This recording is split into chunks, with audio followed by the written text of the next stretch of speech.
I will give an overview of the subject as I see it, Eastern Europe and Russia and NATO and the common security area. And I will give this overview partly from a political science standpoint, partly or international relations, and partly historically. Historically and federalistically, we, in the history of the federalist discussion or debate, I understand that in Latin languages, debate and discussion are virtually the same word. In English, they are very different. So here we like to discuss, and debate is more of an argument. But in the course of federalist discussion, we learned that there are sociological and political underpinnings that are essential for making federation successful, or any kind of deep integrative union, which is different from, fundamentally different from intergovernmental cooperation. And that is a degree of socioeconomic commonality, a fairly common level of development, and the basics of modern political liberal democracy, without which modern federation is impossible. Not everyone was happy with these conclusions, but experience validated them, and the history of the European Union has also validated them. There is also the very troublesome question of a balance between the members of a federation. The European Union, as Sergio Pistoni has pointed out on many an occasion, in some respects required the weakening of Germany, but it is of course not a good thing to require the weakening of member countries, and this introduces some tensions. One of the objections to an Atlantic Federation was always that the United States is too strong. On the other hand, there have been some federations with members that are grossly outsized in relation to the other members, and there has been no necessary problem resulting from this, or no major problem. This depends partly on the degree of the homogeneity of the members of the federation, the degree of common interest compared to contrasting interests, the behavior of the members of the federation, the shared political traditions, and the history of how the union is formed and the predominance of power or relative weight is exercised. So there are many questions here, and I don't have any a prioris in that regard in my own view. In the Helsinki area, we faced always two problems, always meaning from the beginning of when the Helsinki area began to be spoken of as an area with the Helsinki agreements, or the CSCE, and that was the economic disparity between East and West, and the political disparity in that not only did not liberal democracy exist in the Eastern Bloc, but the very opposite existed until the late 1980s. And it was transformed into something like liberal democracy in Eastern Europe and parts of the former Soviet Union in the course of the 1990s.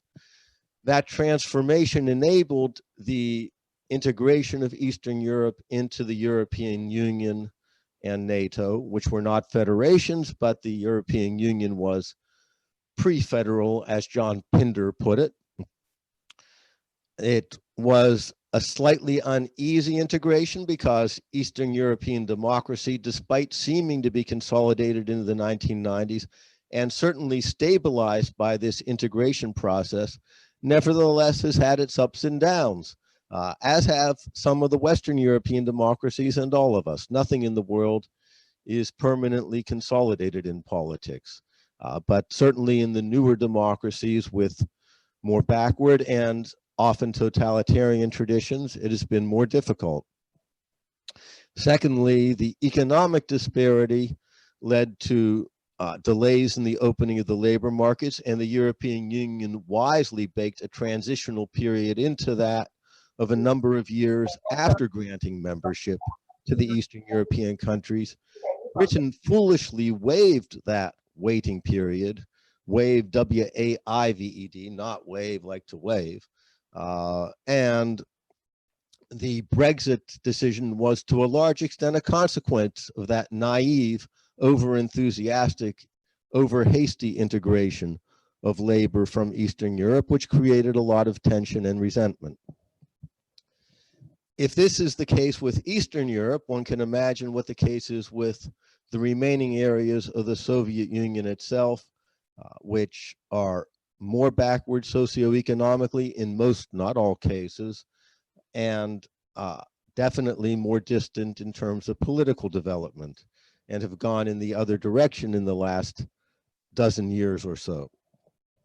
So there we faced always a difficulty, and we faced also a problem of disproportion. In this case, the disproportion of the size of Russia to the European Union meant that it could not be included, not only because one wants ideally all the major powers to have comparable size, but because one doesn't want by far the largest and strongest to be also the most backward socioeconomically, the most aggressive historically in terms of oppression of other countries, with the possible exception of Germany, and the most oppressive in recent history with horrible historical memories and a lack of democratic traditions. So this was simply off the map for the European Union, and from a standpoint of the internal balances of the European Union, it seemed to me always it was important to keep an internal balance in which, yes, one could admit more backward countries in Eastern Europe with fewer democratic traditions, but one wanted to keep a qualified majority of consolidated Western advanced democracies, and that would be something like 2/3. This meant the limit has already been reached by today in European expansion, EU expansion of membership. A couple other very small Balkan countries can be let in, and this is just a technical matter, but one does not want to extend the proportion much further in this stage. I used to argue it would take a generation not only to include, but to swallow and truly socioeconomically and sociopolitically absorb Eastern Europe. I'm thinking in light of recent developments in politics that that time frame was overly optimistic. So the inclusion as membership I always favored, and I favored it faster, not slower. I favored it on slightly different terms, which would have been more qualified. So let's get to that part of the history and political science. But to complete the previous argument before coming back to that, if the European Union cannot consolidate and stabilize more than the smaller countries of Eastern Europe, not the larger post-Soviet countries, especially Russia, then that has to be left to the Atlantic institutions, most importantly NATO, but also OECD and G7. And of those, OECD and G7 are easier, perhaps because they are less important. But NATO is by far the most important and would decide whether in fact an integration is happening or not. So now, as to reversing once again to the problem of the terms of joining the European Union and NATO, my suggestion from the late 1980s on, not just from 1991 on, but from about 1985 on, even before Gorbachev became General Secretary, I was writing this, was that the widening and deepening that the European Union was then debating in terms of the Spinelli European Parliament draft treaty would need to go much farther in order to be prepared to absorb Eastern Europe properly. And in order to absorb it properly, it should be ready to give a political membership to Eastern Europe, because having the requisite decision-making structures in place with a long transition toward economic and labor force integration, which would allow historical development to proceed and socioeconomic development to proceed, with in some respects less of a sense of imposition on Eastern Europe of Western European models, but more of a gradual osmosis integration of Eastern Europe into the Western model as it evolved, with an anchor in the common political system. This does not mean no imposed integration, no imposed adaptation, but a slower, more gradual compromise. And the rather significant sociologist, he's an American whose name, of course, slips my mind when I'm trying to bring it to my head, but he's written about how it should take a generation to absorb north central Eastern Europe socioeconomically, 2 generations for the Balkans, and 3 generations for the Soviet area. That had some virtue to it in terms of perspective in the 1990s. But his conclusion, therefore, wait that long till membership. Mine was the opposite. Devise a form of membership that could have the countries willing to comply by basic democratic rules early on to consolidate them in that orientation, with some adaptation imposed in the socioeconomic sphere, but allowing for that to develop at a greater length of time. The same mutatis mutandis, I argued, from 1985 onward for NATO. It must prepare itself for throwing a stabilizing anchor and umbrella over the entire Helsinki space in the event of an end of communism. And to do that, it must internally reform its decision-making more substantially. Now, decision-making was always different in NATO than in the EU. In the EU, it is a matter of passing laws for the most part, which are binding on the member states. In NATO, it is a matter of making joint decisions which authorize joint actions or simply authorize joint statements, which members are then encouraged to implement by their own means. But no one's military forces can be called up by the NATO Supreme Allied Commander. However, they are trained to work together under the Supreme Allied Commander, and they are not supposed to work against each other. And their joint training generally makes it difficult for them to fight against each other, although Greece and Turkey have shown this is not impossible. Under these circumstances, non-unanimity decision-making is in many respects easier and could be made more easy in NATO than in the European Union, but NATO has always trod lightly on stating any such thing, and in fact denied it, and made a very dogmatic ideological point on consensus being the basis of all of its decisions. The reality is quite different. NATO decision-making is fairly flexible. It has various mechanisms of decision-making which walk around the official consensus rule, and then a facade of consensus is put on at the end in most cases, but not quite all cases. And there is no legal obligation in the NATO treaty to reach unanimity, no legal right of veto over a joint decision.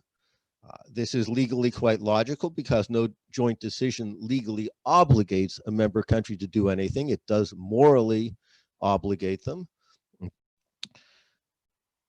This being said, it is quite understandable and quite proper that NATO should want its consensus to be strong, not unanimous, but strong, because making joint decisions in dramatic foreign policy matters and imposing them as the joint line that countries are not supposed to undermine is a very dramatic thing to do, to be imposing on a member state.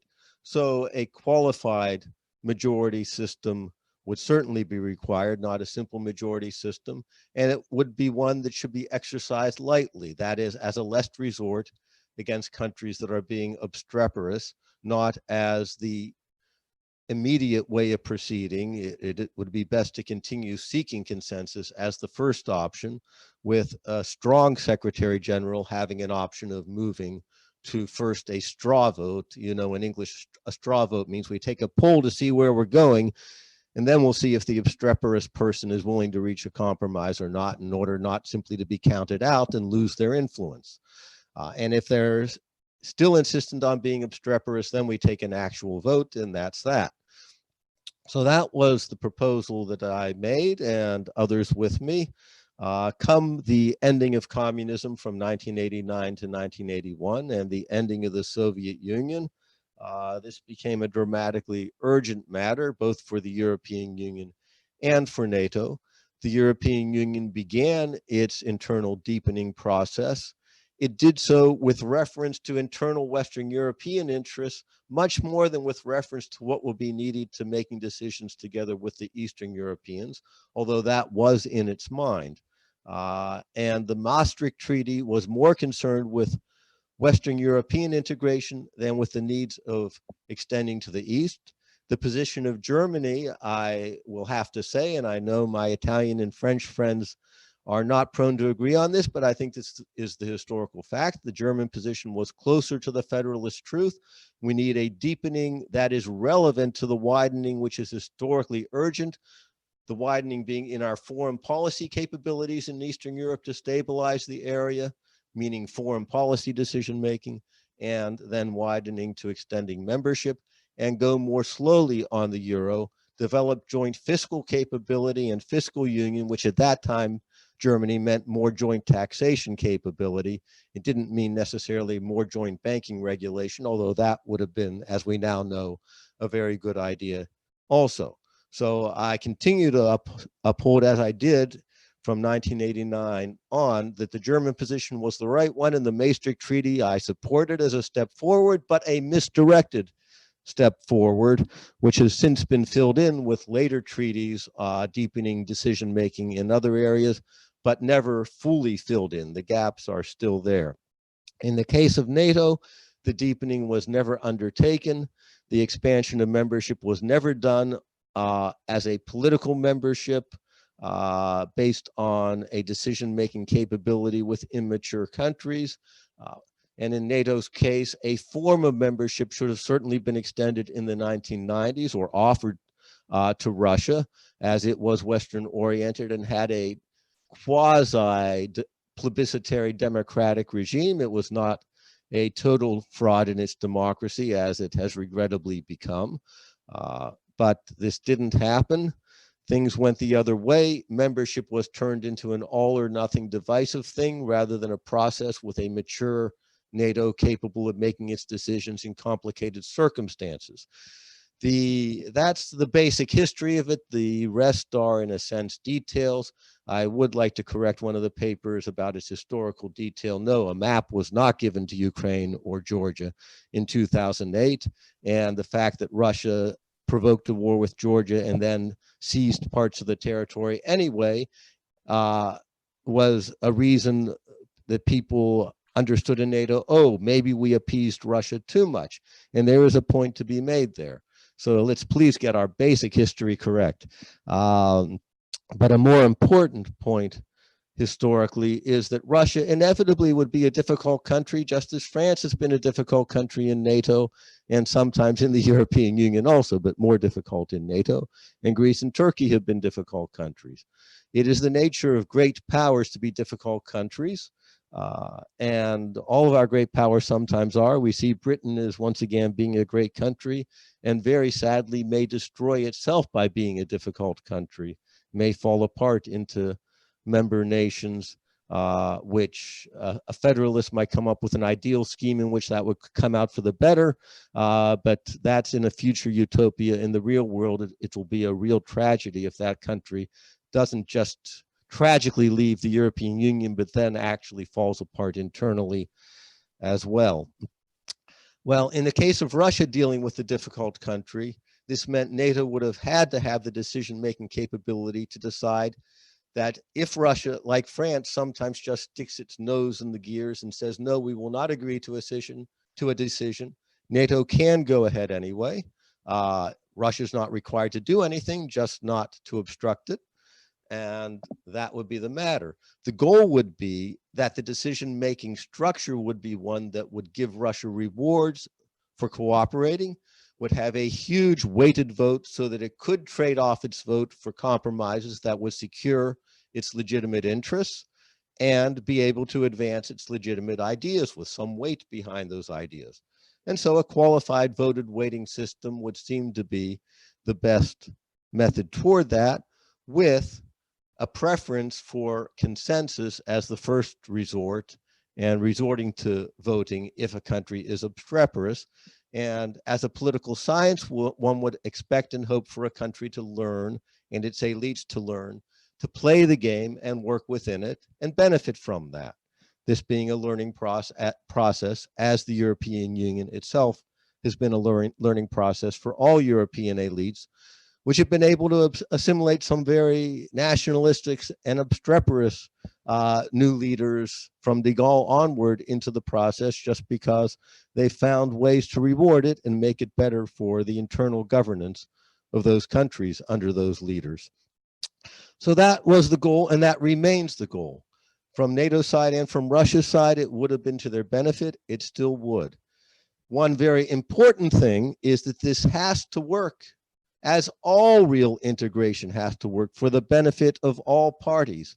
That means all the member nations, all the major fundamental constituent interests in all countries, no irredentist interests that feel they have been really ruined by the Union and by joining it, and all the entering constituent organizations. In this case, when the European Union expands, the European Union itself, not just its member nations, feels that it gains, not is destroyed institutionally by it.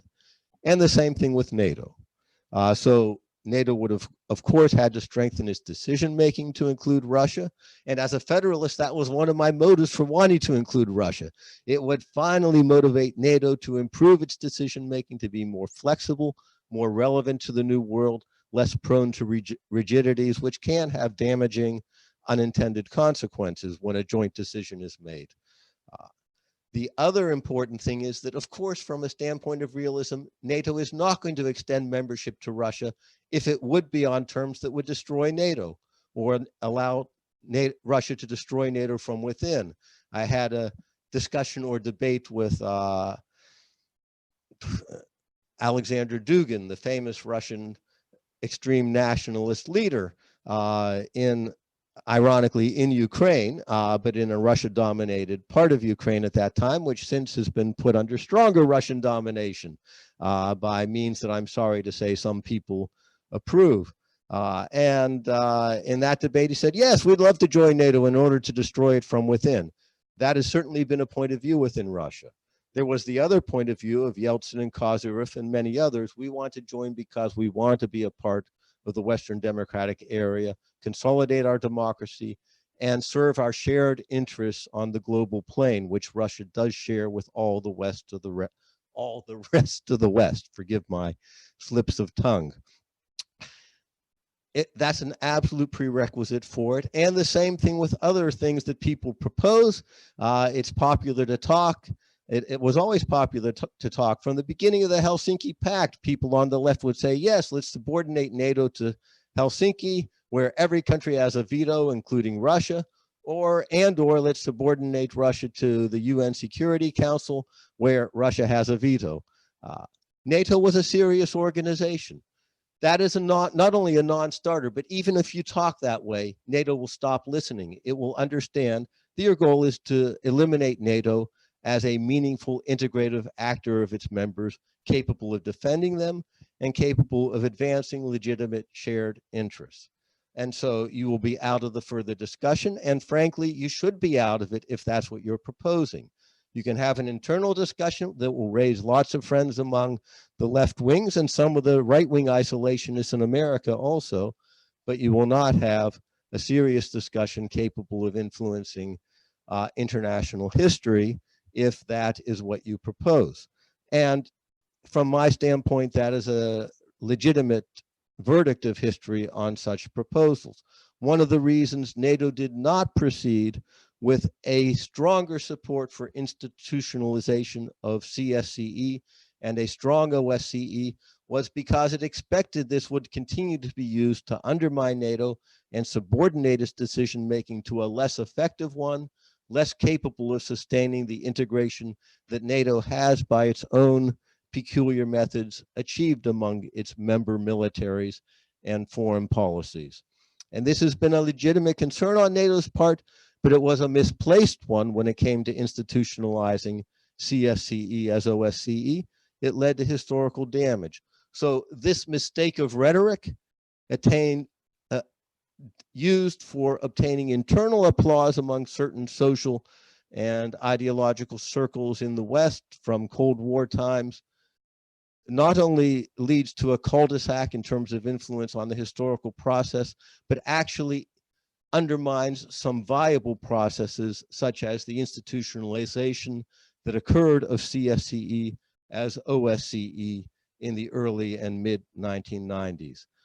We would do better to have viable proposals that can be achieved. The spirit of the things in the other papers along which I'm speaking, in terms of the imagery of the goal that we want to achieve, on that, all three of us are in accord with minor divergences. It is important to get the details right also, and I am sorry to have gone on, I think, 5 minutes beyond what I intended, but I will end now. Thank you.